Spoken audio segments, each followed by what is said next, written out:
to the award-winning Rick Amato Show, presented by the Washington Times. The Rick Amato Show. Irreverent, informative, interactive. Online at AmatoTalk.com and on air at 1170 KCBQ. This is TJ O'Hara, the Common Sense Czar, filling in for Rick Amato tonight. And we have another great show for you, joined by Scot Faulkner, author of Naked Emperors, renowned business consultant, former key member of the Reagan White House, and now executive director of the Dreyfuss Initiative. He has articles published in the New York Times, the Washington Times, various different business publications. He's appeared on Bloomberg, CBS News, CNN, C-SPAN, Fox, NPR, PBS, VOA, and any other combination of letters you can probably put together. He's a corporate advisor on strategic change and leadership, and he's worked with governments and corporations in emerging economies. Now, along with that, National Personnel Director for the 1980 Reagan-Bush campaign. He was part of the presidential transition team and served as a member of President Reagan's White House staff. Served in executive positions with the FAA, the GSA, and the Peace Corps, and more recently served as the very first Chief Administrative Officer of the United States House of Representatives, where he was responsible for all non-legislative operations, including a $1 billion budget and 14,000 employees. His business-based reforms saved $148 million in that position and became the operational model for 44 different national parliaments around the world. His approach has been named as one of the top 100 innovations in American government by the Ford Foundation and Harvard University. Americans for Tax Reform named Scot an outstanding member of Congress. He's received 26 management awards, 4 presidential letters of commendation, and he has the distinct privilege of being on our show tonight. So welcome to the show, Scot. Thank you very much. Hey, what do you do in your spare time? Actually, I read a lot of history books. I can imagine. Now, in your new role as executive director for the Dreyfuss Initiative, I had the opportunity to speak with you a little bit last Friday, but we didn't really get into that more deeply. Tell us how you came to the Dreyfuss Initiative and more about what that initiative is about. Okay, thank you. I have been, just like Richard Dreyfuss, concerned about our civic culture for many, many years. In my case, one of the epiphany moments came when I was CAO of the House, and that was when George White, who just recently passed, he was the architect of the Capitol. He and I sat down in the summer of 1996 to plan the National Capitol Visitors Center, which is now a very large underground complex that all 2 million plus visitors to the Capitol go through to get oriented before they go into the Capitol building itself. And the main reason we did it, because this is back before 9/11 and security concerns, was that we found that normal Americans were coming into the Capitol building and asking where the Oval Office was and wondering why there were 2 wings to the building. So we were realizing that for Americans to fully appreciate the temple of democracy that they were walking into, they had to learn literally democracy 101 before they could enter into the Capitol itself. And so over the years from then on, I did a lot of writing and a lot of speaking myself on civic education. Richard and I both have a long love of history and historic preservation, and we sit on a number of panels together. And so it was through that relationship that we became friends, and he reached out to me to join him in this crusade. Now, were you and Richard immediately in alignment politically? We were certainly immediately in alignment on the foundational aspects of who we are as a country, why we are as a country, and what needed to be done, and the scope and crisis-level proportions of this challenge we have to rebuilding our civic culture. Certainly politically, Richard comes from a different part of the political spectrum than I do, but we are both been moving toward the center in terms of recognizing that neither end of the spectrum has all the answers, and neither end of the spectrum should be fully demonized.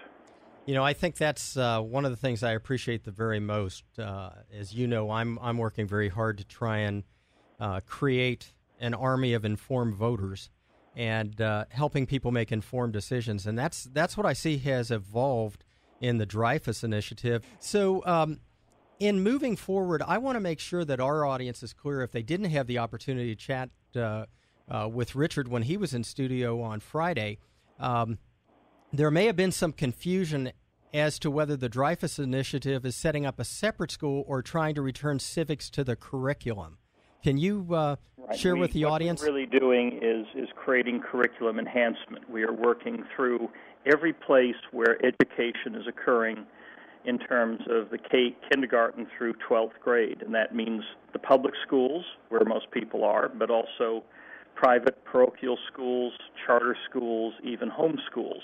The key is that where civics is being taught, we're not really teaching true citizenship, and that's a combination of the facts of governing, but also the skills of governing. And what does that mean? It means that, just like you're mentioning about an educated voter, that people, when they reach the age of 18 and go and hopefully register to vote, they should not only know the facts of that U.S. senators serve 6 years, we have 3 branches of government and those things, but they also should understand how to think critically, how to separate fact from fiction and fact from opinion, how to share public space with those they disagree with, how to think clearly but also communicate clearly, how to bring integrity and ethics and ultimately accountability into the public sector. And all those things are human, really lifelong skills that can be used anywhere, not just simply citizen skills, but which means an effective adult becomes an effective citizen. You know, when I look at what has happened in our educational system, it's such a critical void that the Dreyfuss Initiative is trying to fill. Can you give us a place we can go for additional information on the initiative? Absolutely. The www.thedreyfussinitiative.org. And Excellent. we have our website currently gives some very broad descriptions of our programs as well as the need for these programs. Within the next month, we'll be introducing a new website that'll be even more interactive and provide even more detail on our programs. But people shouldn't wait until that new website is up. It's already in our current website. If you go into what you do and what you can do in a drop-down menu, there's a lot of helpful hints which we've drawn from successful citizen activists from around the country in terms of what you can do as an individual right now to improve the civic culture of your own community, what you as a educator can do in your classroom, what you as a public official can do, and what you as a journalist can do. So we have 4 categories of best practices drawn from real-life experiences. There's even some web links there. And, Scott, give me some examples of what we can do as just average citizens. I think the first thing is demand full transparency. It's amazing how many places, we have something like 3,500 counties in the country and tens of thousands of towns and cities and unincorporated towns, and how many public documents, the minutes for public meetings, we're talking not just the town councils or the state legislatures, but the planning commissions, the zoning commissions, the water commissions, the school boards, things that really impact everybody on a day-to-day basis and their children on a day-to-day basis. It's almost impossible to find that information. What happened, when the next meeting is, what the agenda is for the next meeting, and how people can participate and what issues they may want to actually voice their opinion on. And so something that basic is a huge revolution in accountability and engagement in a community. That's a great point. Well, we're talking with Scot Faulkner, Executive Director for the Dreyfuss Initiative, and we'll be back in a moment with more with Scot Faulkner and maybe get in a little bit about the debacle in D.C.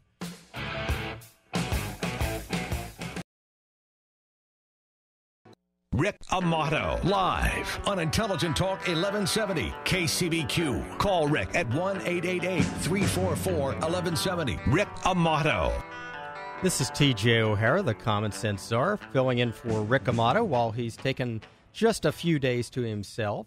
And I am joined tonight by Scot Faulkner of the Dreyfuss Initiative, the executive director of that tremendous charitable organization and initiative that Richard Dreyfuss has put together, as well as in studio, Lori Edwards-Tate of At Your Home Family Care, and also the writer for Life Cycles.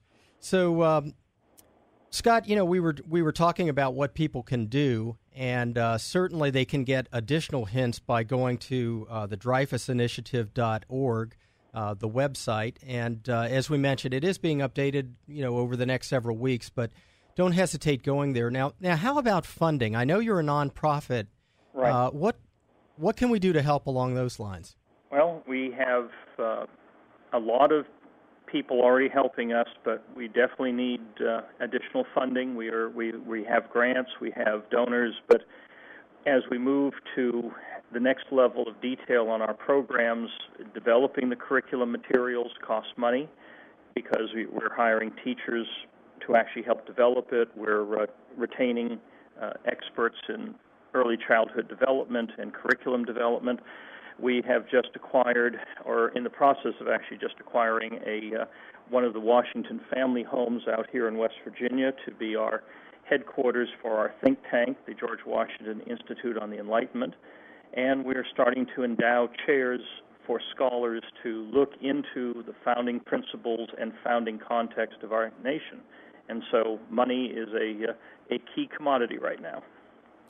Well, I hope everybody listening in, if you care about the country and you think it's important that our children grow up with an appreciation for the Declaration of Independence and the Constitution and the Bill of Rights and the foundation of this country, then let's reach out and try and help the Dreyfuss Initiative and get civics restored to its proper place. We've replaced it with so many politically correct programs in our curriculum. It's almost an embarrassment that when you talk to students today, and even people of voting age, they no longer seem to have an appreciation or an understanding for the basis of this great country. And I think it's the least we can do is try and help with this type of a movement. Now, I think we have the caller back online. Is the caller ready to join us? I'm ready. And your question, sir? Well, I'd like to explain something. This is Richard Dreyfuss, and I'd like to explain something about the initiative. Scot Faulkner and I come from opposite ends of the political spectrum. He's a conservative Republican, and I began my life as left of the left and have moved slowly to the center over the past 50 years.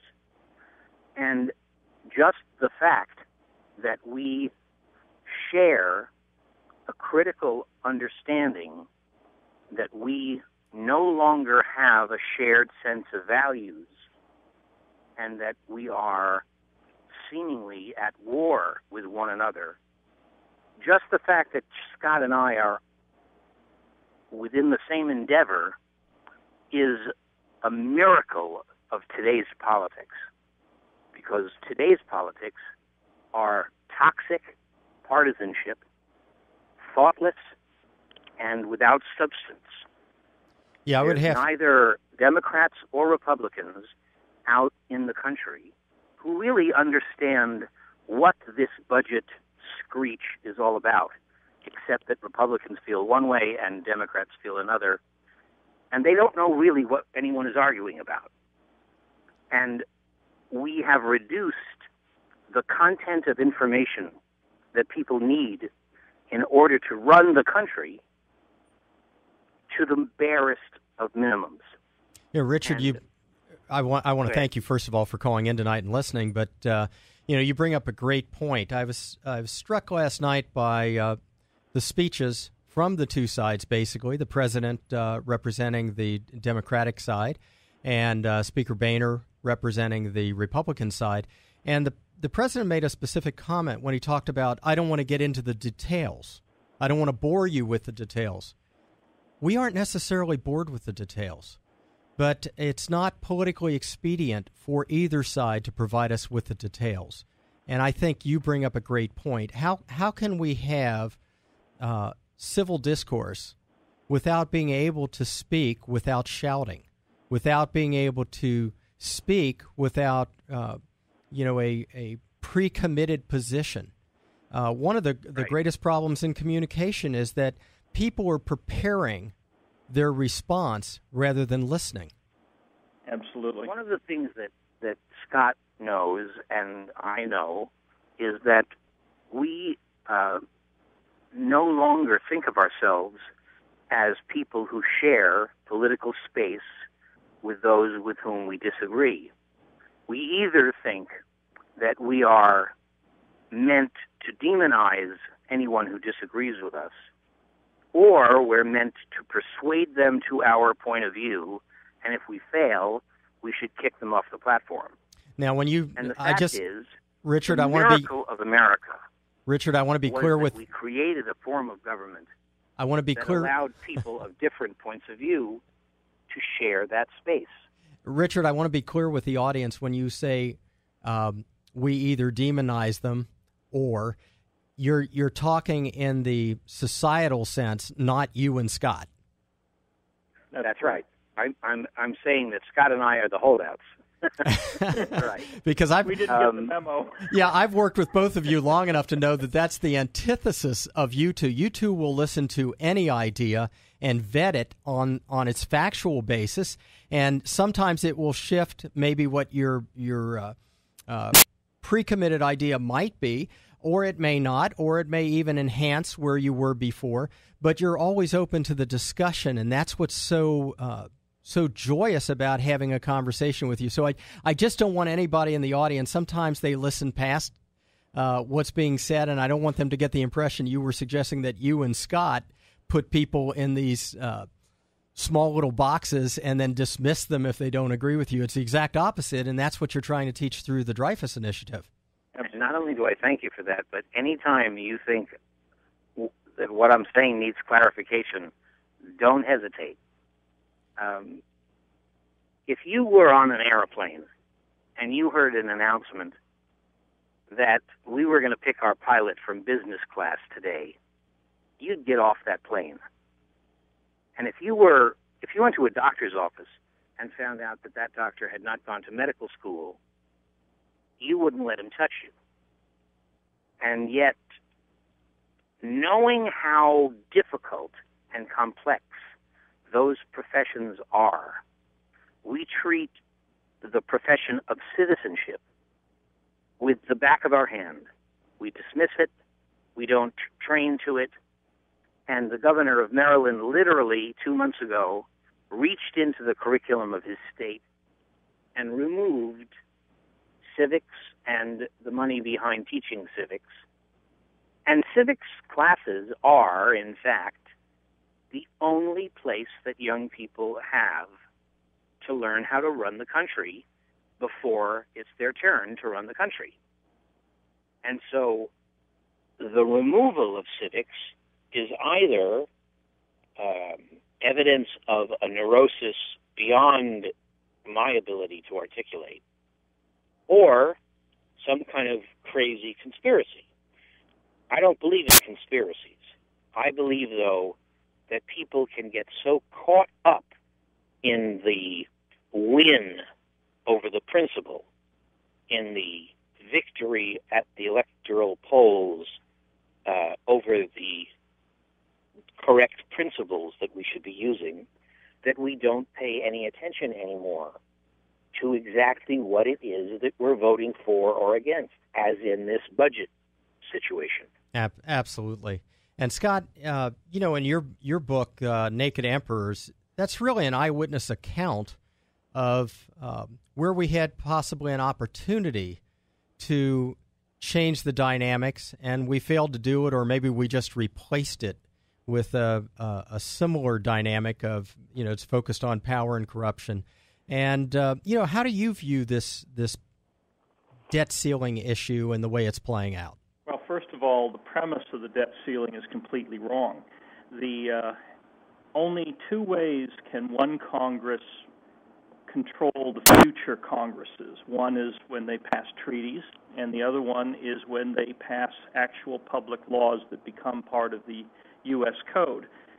The budget increase, whatever that turns out to be, and the budget resolution, whatever that turns out to be, cannot bind the Congress that's going to come into power in January of 2013. So when they talk about 10-year solutions, it sounds nice when they play to their crowds, but it's totally bogus. Yeah, no question about it. Also, when they like to stretch things out just after an election. Absolutely. And all the deliverables are just after the election, that's probably one of the reasons they don't want to get into the details.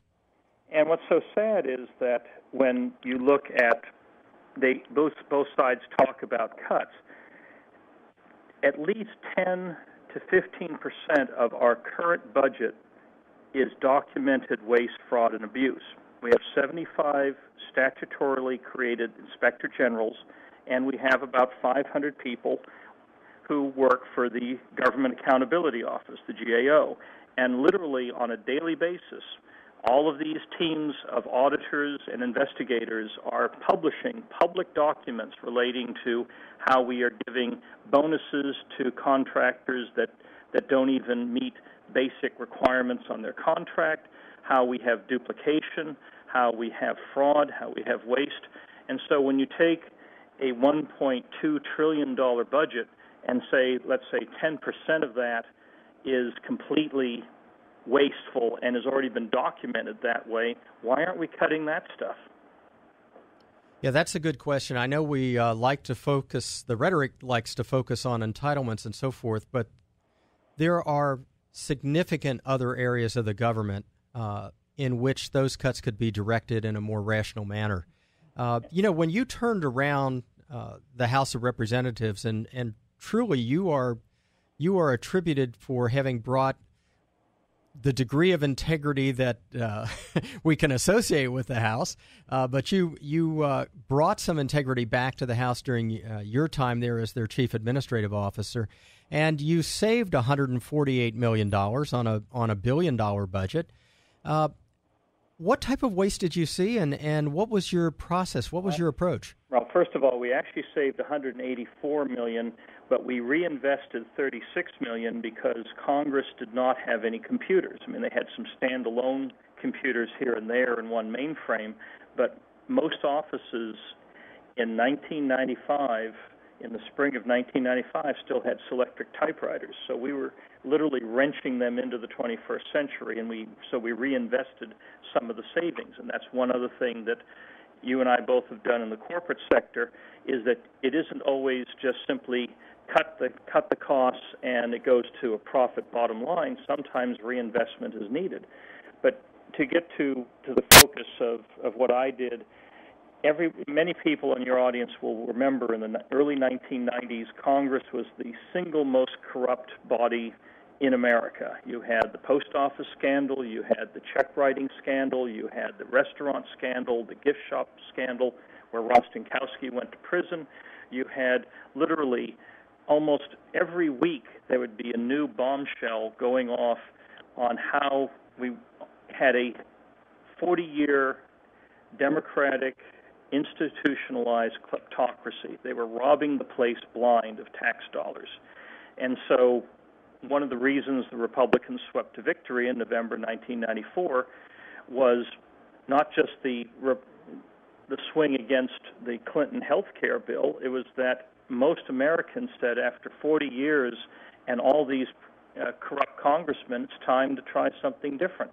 And so that was our main mandate, was to go in and drain that swamp, get rid of, we called it smashing the cookie jars, getting rid of all the different items. I mean, one example that was still there when I walked in the door was that every member of Congress and most senior staff had government-issued American Express credit cards, and the government paid them.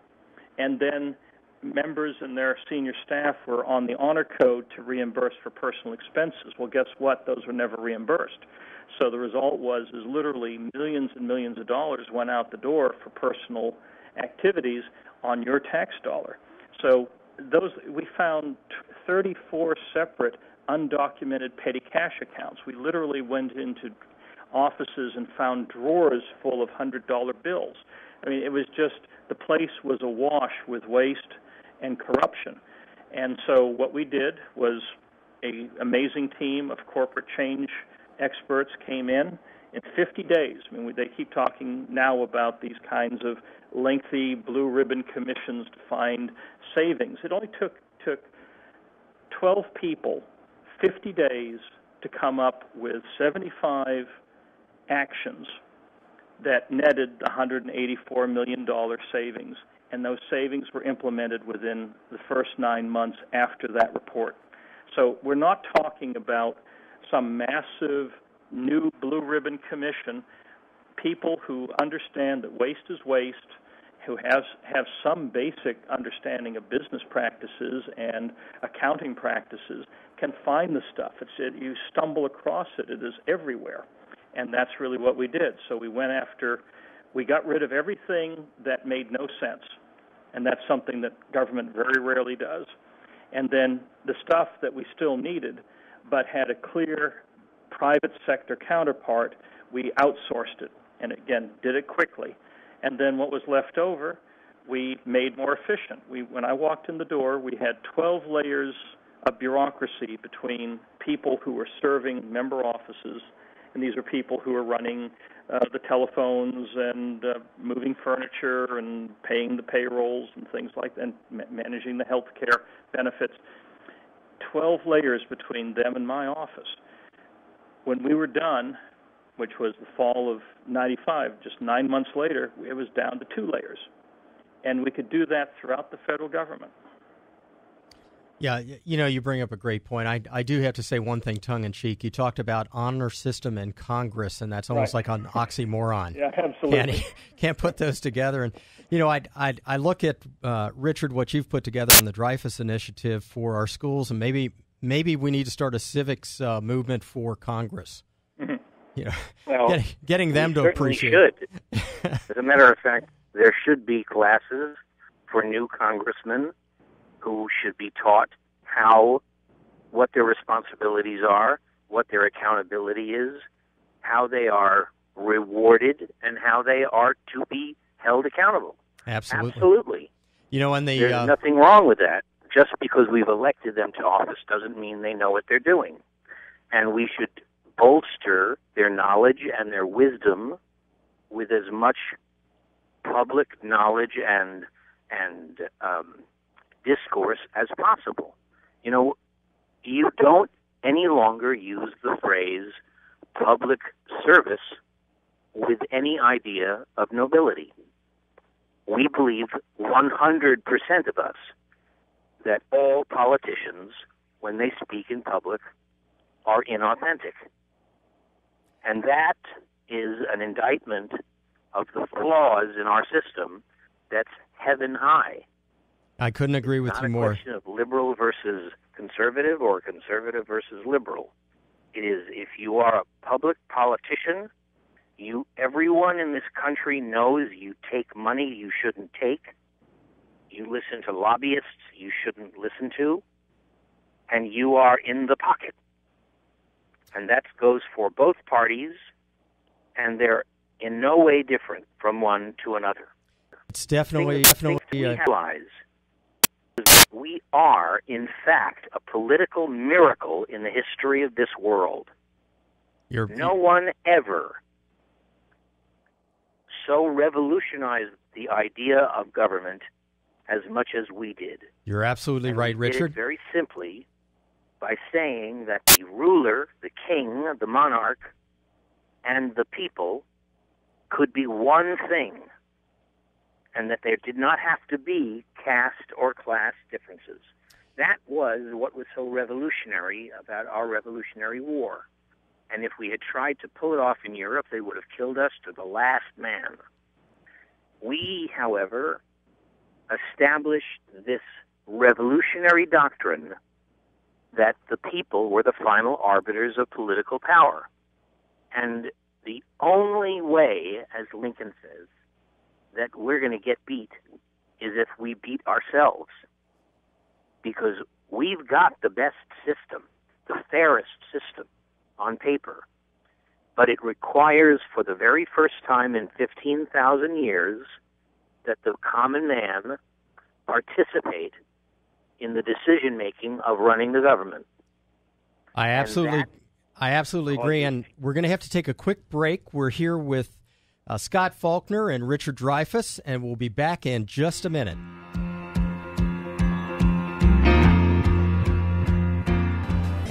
Rick Amato on Intelligent Talk 1170 KCBQ. This is T.J. O'Hara, the Common Sense Czar, and we are on this evening with Richard Dreyfuss, the founder and president of the Dreyfuss Initiative, and Scot Faulkner, who is the executive director of the Dreyfuss Initiative. And Scot, I know you have a little dinner that you have to attend tomorrow night. I believe you're a keynote speaker at the State Department dinner. Right, a bunch of international scholars that I'm speaking to. I think that's absolutely wonderful. So I know how tight your schedule is, and I want you to know how much we appreciate having the opportunity to have you on the show. And Richard, I don't know what you're doing tomorrow night, but you are welcome to join us. I would love to get into a constitutional discussion with you and kind of apply it to today's world and today's politics. I will tell you, Scot and I had a nice conversation last Thursday night for quite a while, and Scot paid you a compliment. He may not say this in front of you, but he said you were the best read person he had ever met. And based on the private conversations you and I had before and after the show, and even during some of the commercial breaks on Friday, I'd have to cast a vote along that line, too. So we'd love to have you back on tomorrow night if you've got time. I would love to. I would love to make a point that a phrase we use every day, common sense, is not common. And it must become common again. We live in a common senselessness that doesn't make any sense at all. And I would be more than happy to come back tomorrow. I would love to have you on. I think we could share some of what Scot and I have come to know and sincerely appreciate about your knowledge, your passion, and your genuine love for this country. And look forward to having you back tomorrow night. I'd like to thank both of you, Scot Faulkner and Richard Dreyfuss, for being on the show tonight. This is T.J. O'Hara, the Common Sense Czar, and I approve of this message. Good night, America.